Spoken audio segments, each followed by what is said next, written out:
Au nom du Père et du Fils et du Saint-Esprit. Amen. Le Seigneur soit avec vous et avec votre esprit.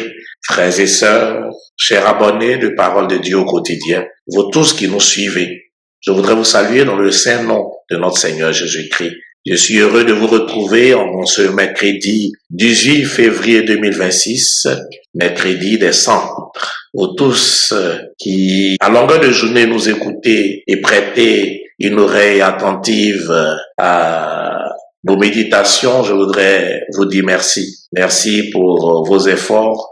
Merci à tous les prêtres qui travaillent d'arrache-pied pour que notre message soit entendu et que chacun de nous puisse faire en sorte de marcher sur les pas de notre Seigneur Jésus-Christ en soyant fidèles à l'Évangile. Merci de vous abonner. Merci de commenter, de liker, de partager et surtout d'inviter vos frères et sœurs à nous rejoindre dans cette aventure.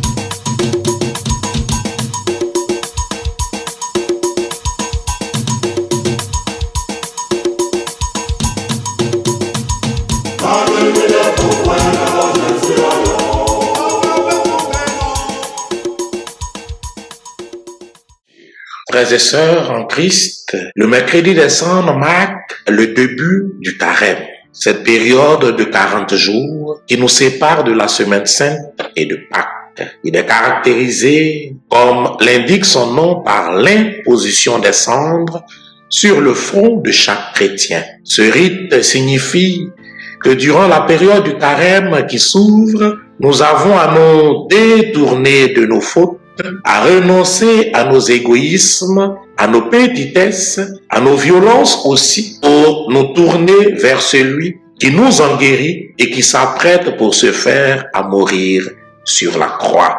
C'est pour cela aussi que ce jour du mercredi des Cendres est un jour important. C'est le premier pas qui accompagne ceux du Christ vers sa passion, sa mort et sa résurrection.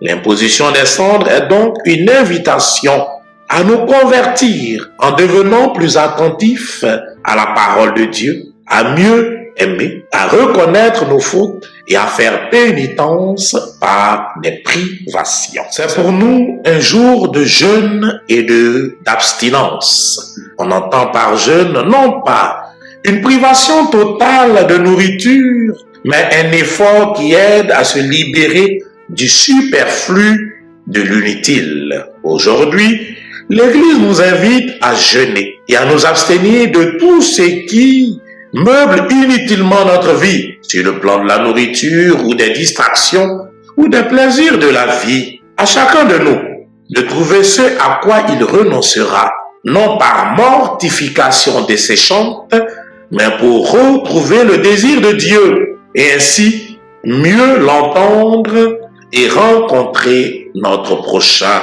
Il ne s'agit pas de se priver par dolorisme, mais de retrouver le désir de Dieu. Dans un monde fatigué, écrasé par les soucis, vivant dans des rythmes de plus en plus accélérés, en ce jour, pas comme les autres, nous sommes invités à retrouver ensemble le goût de Dieu, la joie de le servir, la fraîcheur de notre amour. Le temps de carême est un temps. Nous faisons l'expérience nécessaire et fondamentale que nous avons besoin de Dieu dans notre vie. Par le jeûne, l'aumône et la prière, nous prenons conscience que nous utilisons mal la liberté que Dieu nous a donnée en partage et à laquelle il nous appelle.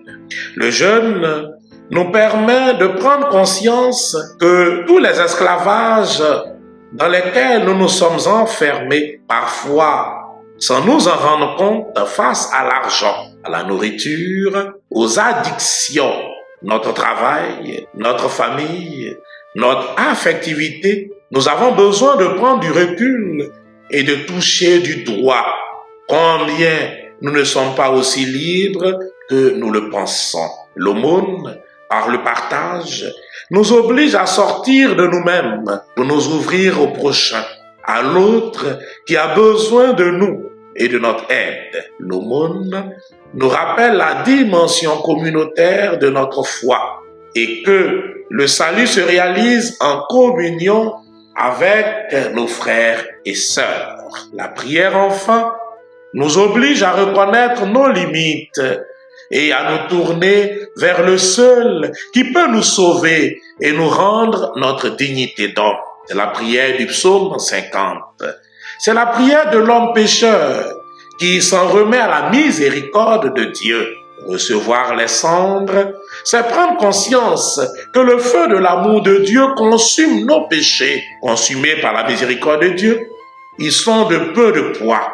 Regarder ces cendres, c'est confirmer notre foi pascale. Nous serons cendres, mais destinés à la résurrection. Parce que nous aurons pris le temps de reconnaître durant le carême que nous avions besoin d'être sauvés et de retrouver la liberté des enfants de Dieu, à laquelle nous sommes appelés par notre baptême, nous pourrons entrer dans la semaine sainte et mourir avec le Christ sur la croix à nos péchés pour accueillir sa vie et son salut dans sa résurrection. Le Triduum pascal ne se vit bien que si le temps de carême a été fructueux et nous a permis de reconnaître que nous avions besoin d'être sauvés et de ressusciter avec le Christ. Comment accueillir la résurrection dans notre vie si nous n'avons pas auparavant pris conscience que nous avions besoin de ressusciter? Cela suppose de notre part une conversion véritable et sincère, en reconnaissant nos limites et notre péché. Il s'agit de mourir à nos péchés pour accueillir la vie et ensuite laisser cette vie produire son œuvre en nous. Tout cela ne se fait pas à coup de volonté et d'efforts surhumains. Cela s'accomplit dans l'abandon et dans l'espérance. L'espérance est la vertu qui doit nous accompagner durant ces prochains jours.